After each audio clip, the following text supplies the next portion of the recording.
vamos seguir. Agora, subindo aqui a escada, o irmão Cícero estava comentando algo que eu achei interessante, assim, de imediato. Essa parábola dos talentos fala de 5, de 2 e de 1. Algo que pelo comentário do irmão Cícero me veio à memória e ele também estava falando sobre essa questão. Quem recebeu mais? Quem recebeu mais? Matematicamente falando, quem recebeu mais? O de 5. Matematicamente falando, né? Aí a gente sabe que o assunto da Bíblia não é matemática. Mas,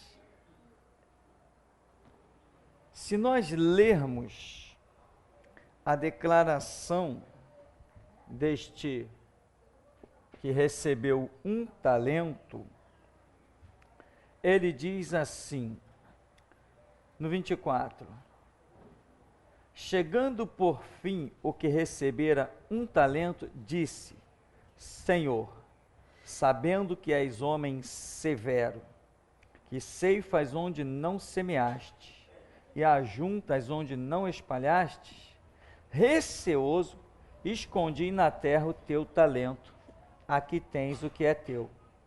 Olha as declarações que este homem faz. Ele diz, Senhor, né?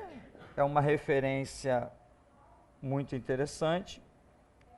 Sabendo que és homem severo, ou seja, se eu digo que alguém é severo, eu estou falando do caráter desse alguém, ou seja, eu tenho intimidade suficiente para saber da severidade daquele Senhor. Ele diz, ceifas onde não semeastes, ajunta onde não espalhastes. Quer dizer, ajuntar onde não espalhaste, ceifar onde não semeaste, está falando de alguém onipotente, está falando de alguém soberano, está falando de alguém que não negocia situações, faz o que bem quer. Está falando algo de um caráter muito profundo. Aí o irmão Cícero atentou para a questão do número. E o que eu atentei foi o número 1, que revela o absoluto. E eu me pergunto agora, né? Por um outro ângulo, pelos sentidos simbólicos dos números, pela questão parábola em si, quem será que recebeu mais nessa história? Ou será que para Deus quantidade é mais? Ou será que teria uma qualidade diferenciada nessa história?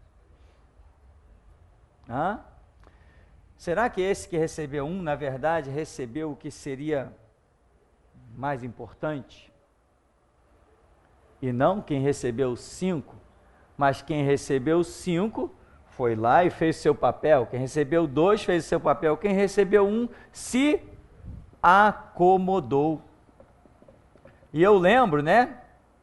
Só de passagem, eu lembro que muitos que trabalharam na obra de Deus, quando chegaram atrás dos púlpitos, se tornaram inúteis. O camarada se acomodou num título de pastor. Antes ele trabalhava e trabalhava muito. Mas aí um dia ele acaba chegando atrás de um púlpito. Quando ele chega atrás de um púlpito, aí a vida dele se resume a dar ordem. Né? Ô irmão, dá para fazer aquilo lá? Ô irmã, dá para fazer aquilo lá? Ô irmão, aquilo outro? Ô irmã, aquilo outro? E ele não faz mais nada na vida, o homem se torna um inútil. Um homem que só sabe levar uma vida atrás do púlpito. Irmão, e essa história de ministério só atrás do púlpito é complicado, eu não conheço esse negócio não. O ministério não se resume a atrás do púlpito, não. O ministério não se resume à pregação, não. A coisa é bem mais profunda do que o que muita gente pensa. Bom, não vou me aprofundar muito aqui, porque o pensamento foi muito de imediato, mas é uma fonte, é uma informação, um comentário para nós podermos começar a pensar, né? O 1 é o absoluto, o 2 é o testemunho, o 5 é o livre arbítrio. Então, o que poderíamos ter representado em cada número desse e nessa colocação? E não esquecer a declaração que é feita com exclusividade do que recebeu apenas um talento. Ele revela um conhecimento profundo demais. Será que pela declaração dele, a revelação desse conhecimento tão profundo, será que ele era o que tinha a posição mais importante? Pode ser, né? Pode ser. Mas, bom, queria ver nesse momento se alguém tem alguma pergunta. Tem o nosso irmão ali com o microfone, você acena para ele. Se alguém tiver alguma pergunta, nós vamos caminhar um pouco mais. Pastor, acho que você lembra que já comentei com você que não foi mandado granjear nada com esses talentos, né? Uhum. Simplesmente deu. Já comentei uma coisa dessa com Sim, você. Sim. E a outra coisa é o seguinte, aqui diz, mas ao que não tem, até o que tem, lhe será tirado. O que não tem, vai tirar o quê? De quem não tem? Sim. Primeiro, esse detalhe interessante mesmo. Jesus entrega o talento, né? Como comentou agora o irmão Zeli, entrega o talento e não diz, vai lá granjear. Não, entrega o talento e diz que um reconheceu e saiu imediatamente. Ou seja, o entendimento funcionou, que aquilo que ele tinha recebido, ele tinha que fazer alguma coisa com aquilo. E para sair imediatamente é porque ele já tinha direção, ele não titubeou, ele não negligenciou. Então, não foi dada uma ordem, vai para cá ou vai para lá, não. Mas quando o talento chega nas nossas vidas, nós já temos a direção do que fazer com ele. Esse é um ponto de vista, né? E agora diz ali, né? Porque quem tem, ser-lhe-á dado. E quem não tem, até o que tem, lhe será tirado. Quer dizer, quem tem, como aquele que tinha 5. O que ele tinha? Os 5 talentos? Não, ele tinha disposição para trabalhar, né? Ele foi e granjeou. Então pegaram e acrescentaram, foi pego e acrescentado mais talento para ele, porque viram que ele tinha capacidade, tinha aquela, vamos assim dizer, disposição para trabalhar. Agora, aquele quem não tem, até o que tem. O que ele tinha? Ele tinha um talento. Então esse talento é que lhe foi tirado. Ou seja, até o que tem, o talento, ou o ministério, ou sei lá o que, lhe será tirado. Agora, quando diz quem não tem, o quê? Não tem o quê? Não tem o que tinha aquele dos 5 talentos. Eu imagino, né? Para granjear, para multiplicar, é vontade, é disposição, né? Determinação, coragem. Para trabalhar com o talento de Jesus sem coragem, meu irmão, não vai não. Tem que ter muita coragem mesmo. Muita coragem. Tem gente aqui dentro que sabe que negligenciou alguns talentos. Mas quem sabe, irmão, se nessa hora Deus não está querendo reprovar, Deus pode estar querendo chamar, né? A mais uma chance. Isso também acontece. Então, quer dizer, quem não tem, até o que tem lhe será tirado. Quem não tem é um X, vamos dizer, até o que tem é um Y, são duas coisas diferentes. Não tinha o quê? Não tinha o talento e o talento foi tirado. Não tinha a disposição, a vontade, a determinação, a coragem, o empenho, sabe? A consciência de que realmente tinha que trabalhar e tal. Então, quem não tem, esses outros valores, até o que tem, ele será tirado. São coisas diferentes entre o que tem e o que não tem. Não está falando de uma única coisa, está falando de mais de uma coisa. Tá? Então, esse é um pensamento que a gente tem aí. Perguntas?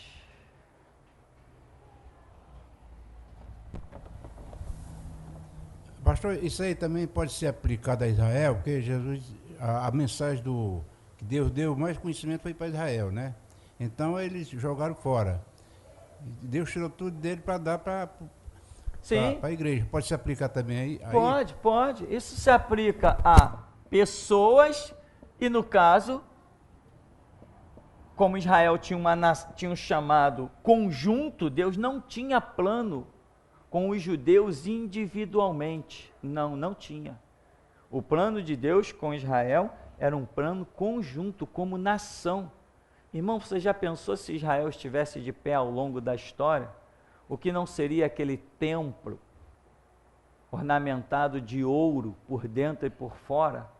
O que não seria Israel hoje? Uma nação que Deus derramaria sobre eles o que não derramou sobre nenhum outro povo. Hoje se diz assim, os japoneses são inteligentes, inventam isso, inventam aquilo.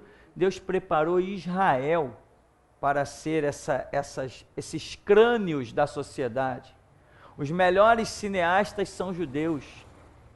Os cientistas que estão descobrindo coisas e os Estados Unidos está patenteando, na verdade é tudo judeu.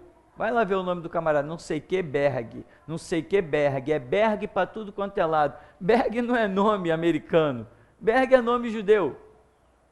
Então, imagino que não seria Israel hoje, se não tivesse negligenciado o talento que Deus colocou no meio deles. Israel hoje seria um assombro, o número de almas convertidas seria uma coisa impactante. Talvez a história da humanidade já tivesse até chegado no fim. De repente nós nunca ouviríamos falar de milênio. Mas Deus vai traçando planos e muda os tempos e as estações para cumprir o seu projeto.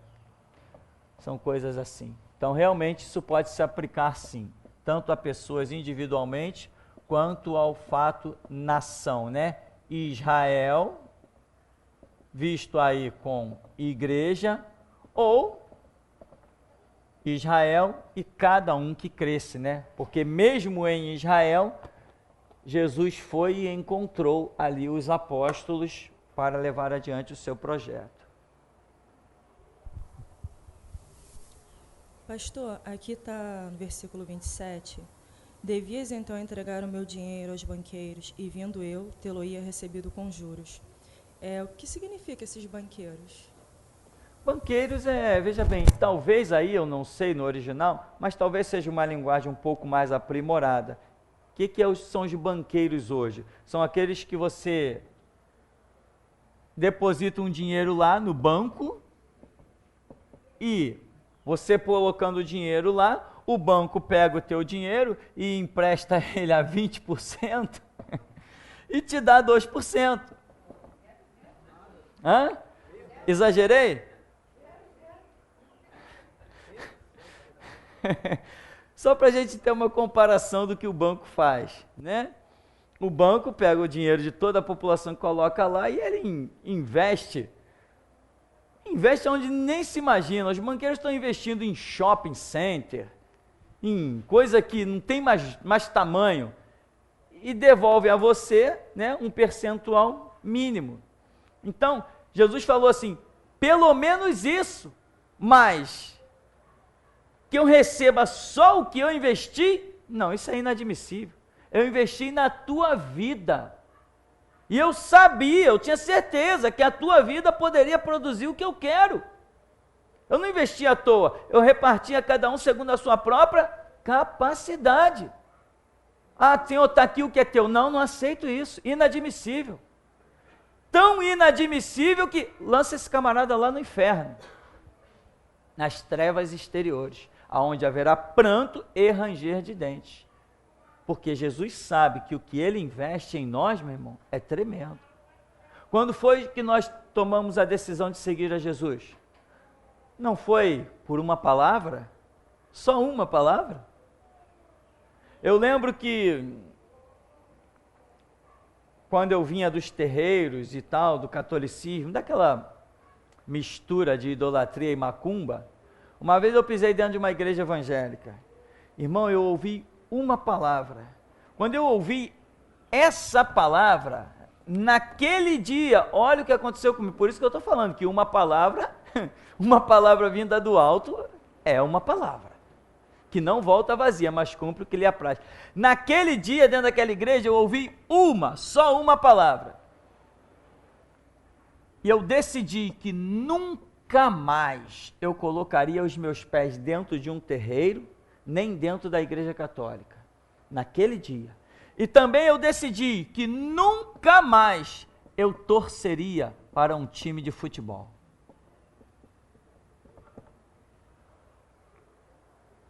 Naquele dia eu decidi o seguinte: todo o meu ser, todo o meu pensamento, todos os meus sentimentos, porque quando você torce para um time, você empreende sentimento, não empreende? Empreende sentimento a ponto de que tem gente que joga o rádio na parede quando o time perde. Quebra a televisão, culpa a televisão, culpa dessa televisão que está velha, meu time perdeu por causa dessa televisão, e quebra a televisão. Uma vez um camarada, num jogo do Brasil, o Brasil perdeu, ele jogou a televisão lá do 20º andar, matou uma pessoa lá embaixo. Outro pulou não sei de que 10º tal andar. Quando o Brasil perdeu a Copa em 1950 no Maracanã, vixe, a morte de Ayrton Senna não foi nada. E por que o Brasil chorou na morte de Ayrton Senna, hein? Alguém já tinha comido com ele no mesmo prato? Ele já tinha ajudado alguém? Fez alguma coisa por alguém? Por quem? Por mim, não fez nada. Então, por que o Brasil chorou?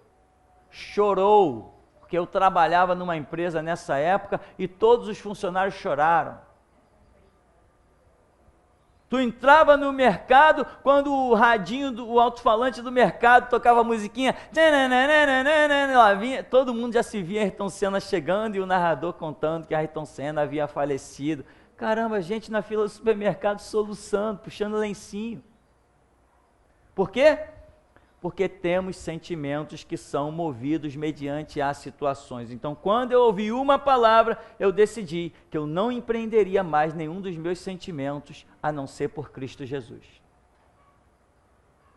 Agora, te pergunto, eu consigo fazer isso 100%? Não, senão eu não amaria ninguém, né, irmão? Eu não amaria o meu próximo. Não, eu só amo Jesus. Não, mas Jesus falou, quem me ama, ama o seu próximo. Então, você entende o que eu determinei? E Deus controlou, me ensinou as coisas e me deixa sentir de acordo com aquilo. Então, irmãos, esta é a realidade dos fatos. Temos perguntas? Não? Tem. Pastor, sentir a vontade de ajudar alguém é um talento? Sim, é um talento, sim. Sentir a vontade de ajudar alguém realmente é algo que pode ser um talento gloriosíssimo. A Bíblia não diz que é dando que se recebe? Então pode ser. Claro que tem aquelas situações em que você, com o seu bom coração e o cristianismo na sua vida, você quer ajudar todo mundo, mas tem pessoas que Deus não quer que você ajude. Isso já é outra história. Aí Deus vem e mostra, não, aquele não, deixa aquele lá comigo que eu estou tratando com ele. Existem essas situações, né? Às vezes, alguém chega para mim, pastor, dá para fazer isso assim, assim? E daria de sobra. Aí o Espírito Santo diz, não, não faz por ele não. Por quê? Eu estou tratando com ele.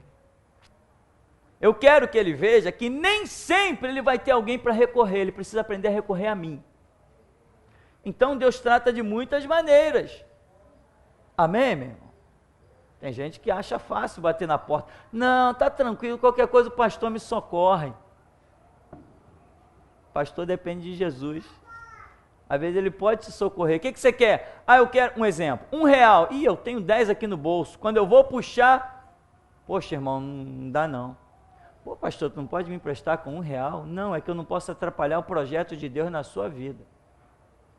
Não é a questão, não é R$1, é projeto de Deus. Então, essas coisas acontecem. Então, ajudar alguém é talento, sim.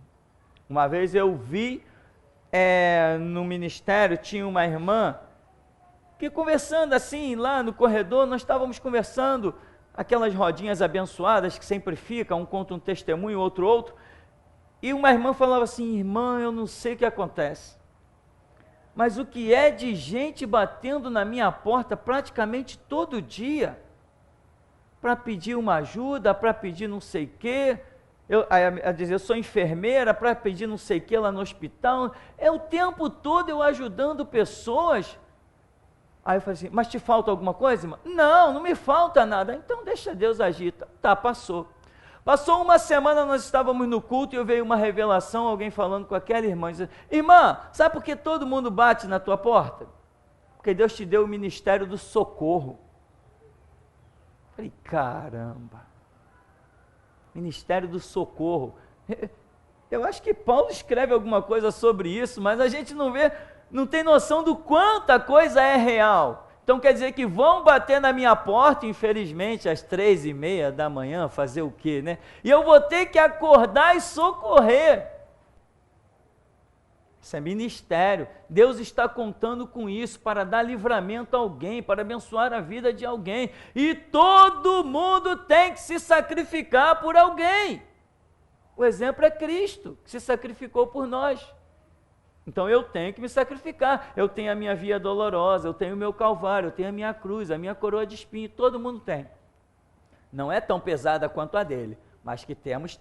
Porque ele falou, aquele que quer vir após mim, negue-se a si mesmo. Tome a sua cruz, não pesa como a dele não, mas é cruz. E siga-me. Amém? Pastor, esses cantores gospel que gravam CD e DVD, eles dizem que foi Deus que deu a eles o talento. O que o senhor acha? Irmão, veja bem. Nós conhecemos um homem chamado Frank Sinatra. Caramba. Eu acho, não sei não, mas o patrimônio que aquele homem deixou depois que morreu, e o talento dele veio de Deus. Hoje nós temos aí na sociedade um camarada que já fez sucesso, hoje ninguém conhece nenhuma música nova dele, mas dos anos 60 e 70, né? Todo mundo conhecia, eu prefiro as curvas da Estrada de Santos. Ou seja, o camarada é conhecido no Brasil inteiro, embora não faça mais sucesso. Se eu perguntar qual a música desse homem nos últimos 10 anos, ninguém sabe nada, porque não tem mais sucesso, não consegue mais emplacar como sucesso nas rádios. Mas aí foi Deus que deu o talento a esse homem, entende? E, por exemplo, quem deu talento para os Beatles? Quem deu talento para Michael Jackson? Eu preciso entender que cantar é um potencial que está no ser humano. Embora tenha uns que misericórdia, né? Imagine um tal de Belo cantando. Vixe. Imagina, quem consegue ouvir aquilo, né, irmão? Aquilo não é nem canto. Mas se treinar, se ensaiar, se procurar um fonoaudiólogo, vai cantar. Cada um dentro do seu timbre, dentro do seu potencial. Então esse talento de música é algo que está na vida de todos nós. Todos nós temos condições de, com orientação, cantar. Cada um dentro da sua própria limitação, dentro do seu próprio teto. Uns têm voz de Luciano Pavarotti, né? E outros têm voz de Tiririca. Mas todo... Tiririca não canta? Não fez sucesso? Vai, canta um pedacinho para mim. Florentina, você conhece. Fez sucesso, não fez, irmão?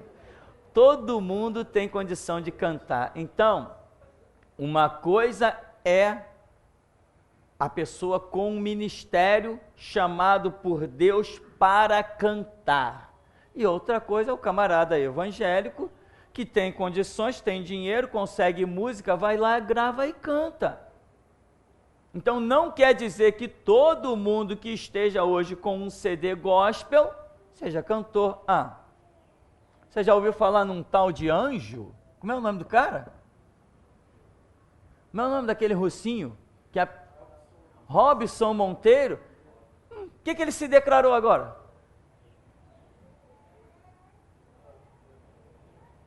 Ele se declarou o quê? Gay, travesti, homossexual, bicha.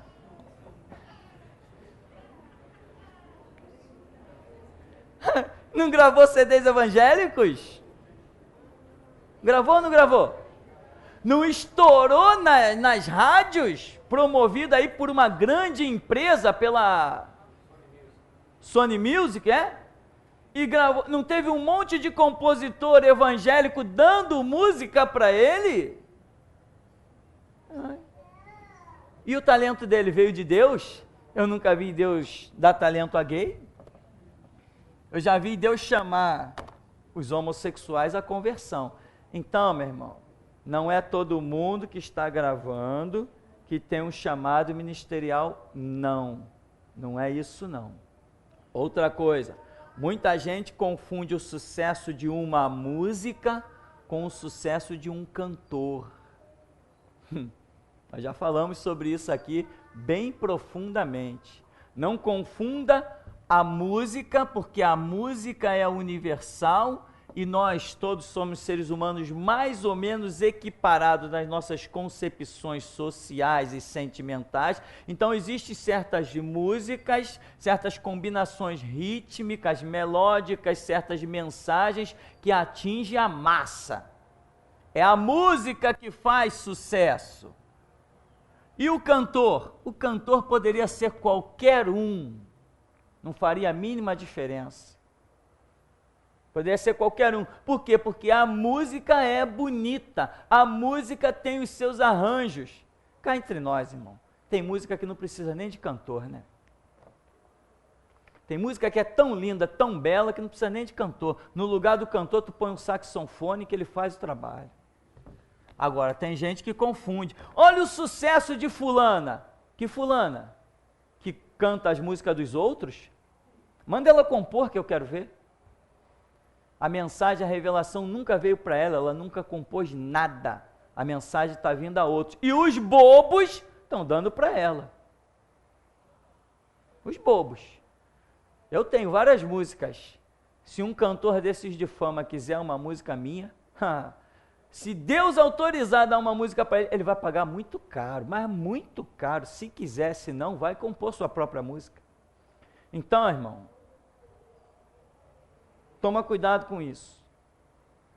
Não é quem está no top, né, na fama, não quer dizer que foi chamado, que tem o talento, não. Tem muita situação que a música faz sucesso e a pessoa, meu irmão, não tem sucesso nenhum. Quer ver um grande exemplo? Eu não queria falar não, mas eu vou falar, né? Já viu aquela história, aquela piada, né? Eu não queria falar não, mas agora eu vou falar, porque a minha boca é um túmulo. Aline Barros. Ana Paula Valadão. Chamado ministerial? Duvido que tenha chamado ministerial. Eu duvido. Não tem chamado nenhum para cantar. Mas sabe cantar? Sabe. Sabe cantar? Sabe. Foi criada no meio da música. No meio de uma igreja rica. Com instrumento para tudo que é canto. Imagina, teu pai é médico, teu irmão é médico, tua mãe é médica. Caramba, mesmo que tu não queira, tu vai aprender medicina. É assim que muitas vezes as coisas acontecem. O cientista Albert Einstein era judeu? Eu não sei se ele era judeu. Era judeu? O irmão ele está dizendo que ele era judeu. Eu desconfiava, mas, né? Por exemplo, como o caso de Einstein. Quer ver uma coisa, irmão? Pessoas que professaram a mesma fé que nós, né? Por exemplo, Mozart, Bach, eu não sei, não me lembro agora como é que escreve o nome do camarada. eu não sei, bar, eu vou escrever assim, totalmente aportuguesado, bar, tal de Chopin, Strauss e tantos outros nomes que hoje estão enriquecendo um monte de pessoa pelos clássicos que eles deixaram, que compuseram. Entende? E o que acontece? Esses homens, muitos deles, morreram na pobreza. E hoje a música deles está enriquecendo um monte de gente. Músicas sem voz, só instrumento. Estão atravessando gerações. Quando se fala em música clássica, está lá eles no meio. Sempre tem uma orquestra sinfônica, filarmônica, tudo sempre está tocando os caras, porque é o poder da música. No caso aí, como uma pergunta, esses cientistas, muitos deles professaram a fé judaica e muitos professaram, que eu já li muita história deles, professaram a fé cristã. Só que o projeto deles não tinha nada a ver com enriquecimento. Deixaram trabalhos hoje que muitos estão enriquecendo e eles morreram, muitos deles, na pobreza, numa dificuldade terrível, né? E no caso aí, o próprio Einstein, né, era um judeu. Temos perguntas aqui?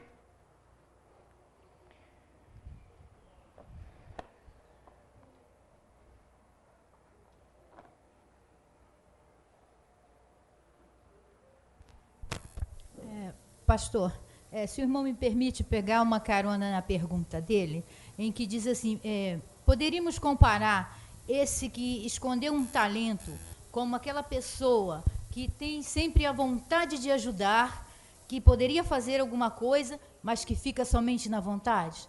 Eu queria tanto te ajudar, mas na verdade não faz nada? Irmão, o que acontece? Ajudar alguém não é um negócio muito simples. Muitas vezes, a pessoa tem alguns conceitos, como a avareza, né? E mesmo que a pessoa tenha recursos, ela não tem a coragem para mexer em certos recursos que ela possui. Então, se ela souber que o filho do vizinho está precisando de um remédio que custa R$50 e o vizinho não tem condições de comprar, ela pode ter sobrando lá na casa dela R$500. Ela não tem coragem de tirar desses R$500, R$50 para ajudar alguém necessitado. Ela não está valorizando a paz de um ser humano ou a vida de um ser humano acima de recursos terrenos. E o Senhor Jesus disse que a vida de qualquer ser humano não consiste na abundância dos bens que possui, justamente quando alguém estava falando para ele de repartir herança. Senhor, manda que meu irmão reparta comigo a herança. Quem me pôs juiz sobre essas coisas? A vida de qualquer ser humano não consiste na abundância dos bens que possui. Ou seja, em que consiste a vida de um ser humano? Nos bens, mas que bens? Nos conceitos morais, nos valores que você tem sobre a sua vida. Jesus ali está falando de bens terrenos, está falando de herança, está falando de dinheiro, possessões da terra. Aí ele está dizendo, a vida de um ser humano não consiste na abundância desses bens, mas consiste na abundância de outros bens, no caráter de um ser humano, na compaixão, na misericórdia. Jesus não falou, bem-aventurados os mansos, os misericordiosos, os compassivos, os pacificadores. São outros bens, outros talentos que têm que transparecer na nossa vida. Então, o fator ajudar, irmão, muitas vezes as pessoas têm dinheiro, mas não têm compaixão. tem dinheiro, mas não tem muitas outras coisas, e o seu dinheiro, às vezes, serve somente para enriquecer os banqueiros. Tem gente que tem dinheiro numa caderneta de poupança, se aperta, vive no sufoco, vive sem nenhum conforto para não mexer naquele dinheiro. Ela tem aquela paz em pensar que ela tem um dinheiro lá, mas ela não usa aquilo para nada. Às vezes mora numa casa ruim, em que tem que ligar ventilador, mas a pessoa não é capaz de pegar um dinheiro da caderneta de poupança e comprar um ventilador. Não, mas se eu ligar o ventilador, a minha luz vai aumentar R$10 por mês, então eu fico sem ventilador. Por quê? Ela está prisioneira. O apóstolo Paulo diz assim: o amor ao dinheiro é a raiz de todos os males. Se você não entender que Deus suprirá o teu dia a dia, você não vai pegar dinheiro e jogar pela janela. Você não vai pegar dinheiro e encher a cara de Coca-Cola, encher a cara de cigarro, encher a cara de cerveja, encher a cara de besteira. Você não vai gastar o dinheiro. O dinheiro não é para gastar, o dinheiro é para usar. Eu faço diferença entre isso. Tem gente que gasta dinheiro e vai fazer falta, mas quem usa não vai fazer falta. Então, às vezes, a pessoa não tem a coragem de mexer em economias e automaticamente não vai ajudar ninguém. Isso é terrível. Você já pensou Jesus olhando para alguém que tem R$1.000 lá na sua conta poupança? E aí o camarada sabe que tem alguém numa dificuldade, precisando de um remédio. Precisando de um remédio.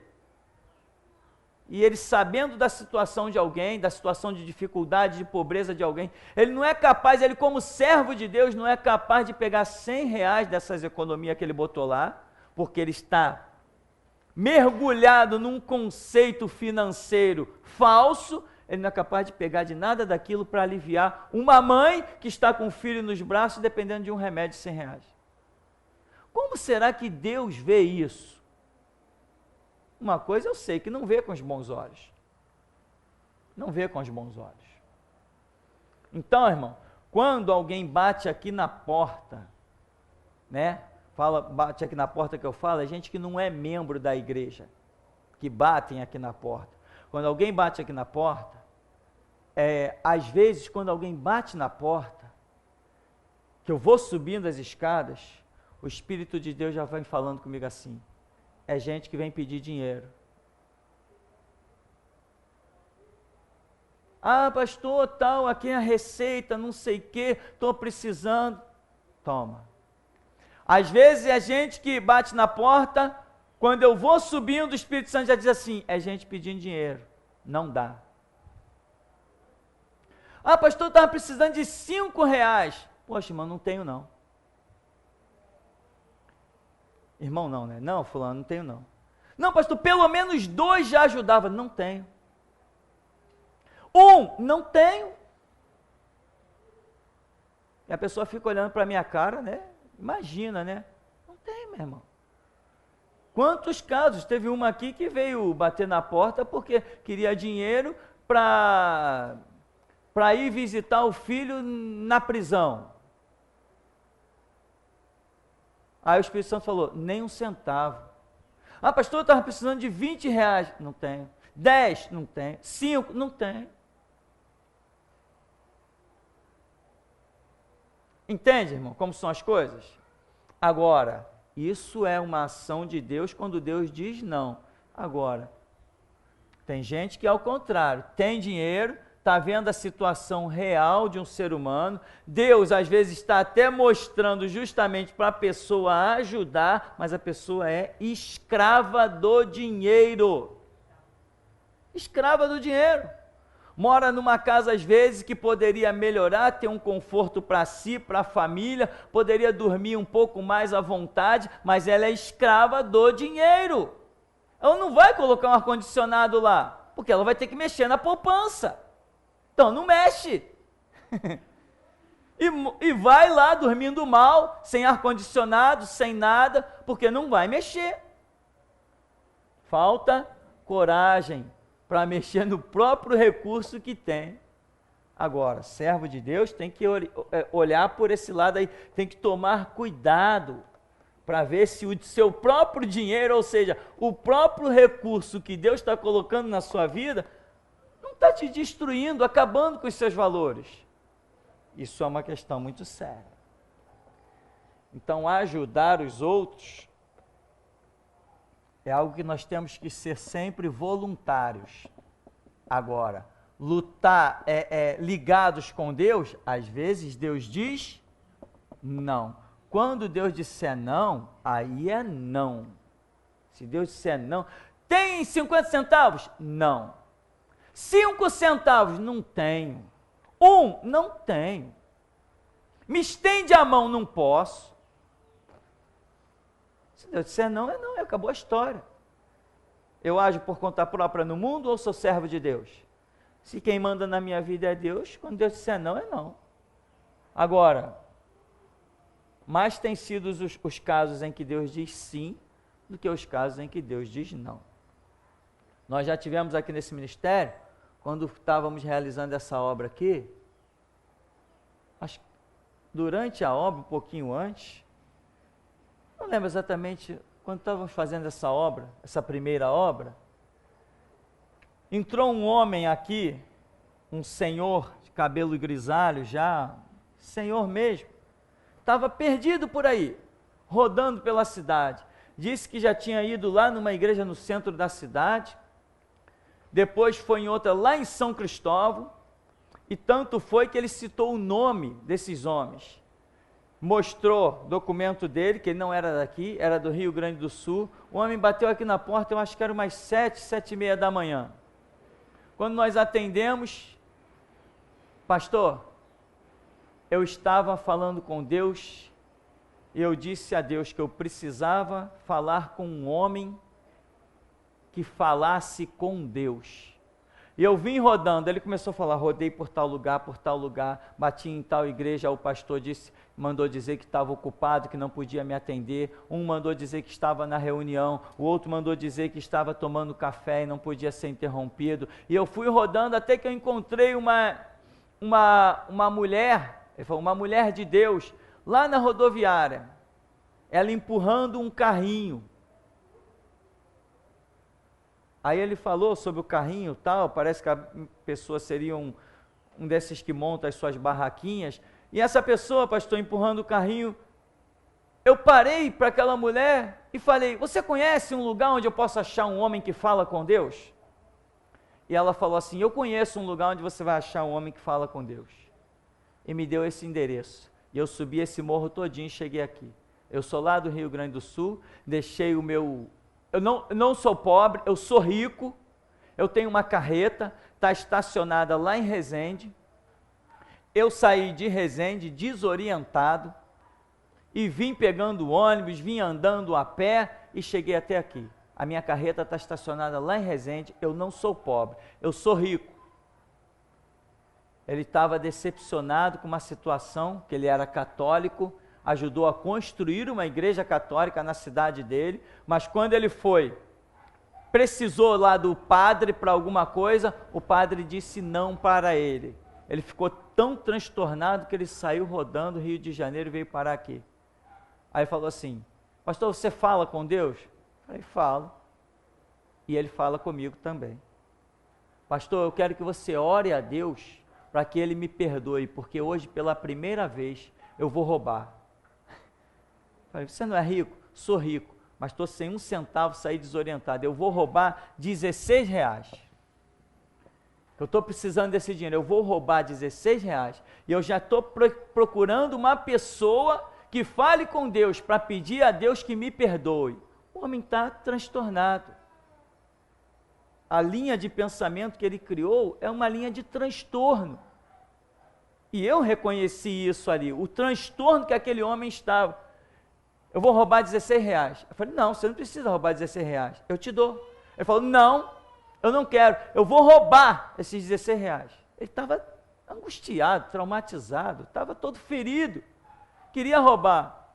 E aí começamos a conversar, conversamos mais de meia hora. Depois de meia hora ele falou assim, pastor, eu não vou mais roubar esses R$16 não. pastor, pode me emprestar esses 16 reais? Eu falei assim, não precisa te emprestar, eu te dou os 16 reais. Não. Ele falou, não, gaúcho tem palavra. Eu quero emprestado. Você me dá os 16 reais, me dá a conta, que eu vou colocar de volta esse dinheiro na sua conta. Falei, tá bom. Fui lá, peguei os 16, demos café para ele, minha esposa preparou o café, demos café para ele, bateu um papo, ficou feliz. Fui lá, peguei os 16 reais, está aqui a conta. Falei, tá bom, vim aqui no púlpito, peguei o papel, dei a conta para ele, foi-se. Um mês depois, 50 mil reais entraram na nossa conta. Eu não sei se foi aquele homem. Não sei quem foi, não tem condições de saber. Se foi aquele homem que fez isso, ele tinha dito que era rico. Eu não cobrei nada a ele. Eu não emprestei dinheiro para ele, eu dei. Eu sei que o homem rodou, eu nunca tinha visto aquele homem por aqui. E ele falou mesmo, eu sou rico. Falou, tá aqui o site, ó. Pode entrar no site da minha empresa, eu sou rico. E eu entrei no site da empresa dele. E se aquela empresa é dele, ele é rico. E isso aconteceu, irmão. O homem só veio pedir uma ajuda de 16 reais. Um estava tomando café, o outro estava em reunião, o outro disse que o horário de atendimento da igreja não era naquele dia nem naquele horário, que não podia atender ele, que ele tinha que voltar outro dia. Mas quando ele bateu aqui, só deu tempo de eu jogar o cabelo para trás e subir as escadas, cedo. Ainda estava até dormindo aí. 16 reais. Entrou na nossa conta 50 mil reais. Depois, passou uns 2 meses, mais 40 mil reais. Até hoje eu não sei. Eu sei uma coisa, que nós realizamos a obra sem problema algum. Realizamos a obra sem problema algum. Eu já falei isso aqui na igreja, né? E o resultado, irmão, é que, da mesma maneira que tantos pastores de igreja rica disseram para ele que não tinha, que não podia, ou que não podia nem atender, eu poderia ter dito a mesma coisa. Sabe o que ele disse para mim? Engraçado, tantas igrejas ricas que eu entrei, pessoas tão bem vestidas, não me atenderam. E você, pastor, me atende assim, de short e sandália de dedo. Eu falei, eu sou o que sou isso, eu visto assim e eu não vivo de aparência, não é um terno que faz o meu caráter tal. Ele falou, não, eu estou vendo. Foi embora, tomou o rumo dele. Eu sei que 90 mil reais, num período de menos de 2 meses, entraram na nossa conta. Será que foi ele? Talvez, né, irmão? Não sei. Ajudar as pessoas, Jesus falou, é dando. Então, sempre que você ajuda, você recebe. Agora, não fica preso, irmão. Se aquele homem tivesse me pedido 100 reais, se eu tivesse, teria dado. Eu teria dado. Agora, tem gente que vê a necessidade dos outros, mas a Bíblia diz, não te desvies daquele que te pede esmola. Não é? A gente tem que ter essa compaixão. Outro dia eu estava na rodoviária, um pouquinho, bem cedo, próximo à madrugada, assim, estava na rodoviária e eu vi um adolescente ali, tentando ajudar um com carro, ajudar outro com carro, com muita educação, falando Senhor, tal, com muita educação. Eu tive compaixão daquele menino. Eu falei assim, poxa, se eu levo esse menino para minha casa, a vida dele pode ser transformada. Mas infelizmente tem coisas que a gente não consegue fazer. Mas pelo menos a vontade de fazer está diante de Deus. Mas tem coisas que você não consegue fazer. A menos que Deus intervenha e diga, faça. Mas só na tua vontade. Tem coisa que você não consegue e nem pode fazer. Agora, irmão, se você sentir a graça de Deus, sentir que Deus está no negócio, não se prenda a um dinheiro. porque certamente nós não levaremos nada, nem um centavo para a eternidade, mas levaremos sim o resultado das nossas obras. Temos perguntas aqui ainda? Para terminarmos? Não? Tem alguma? Não? Bom, então nós vamos encerrar agradecendo a Deus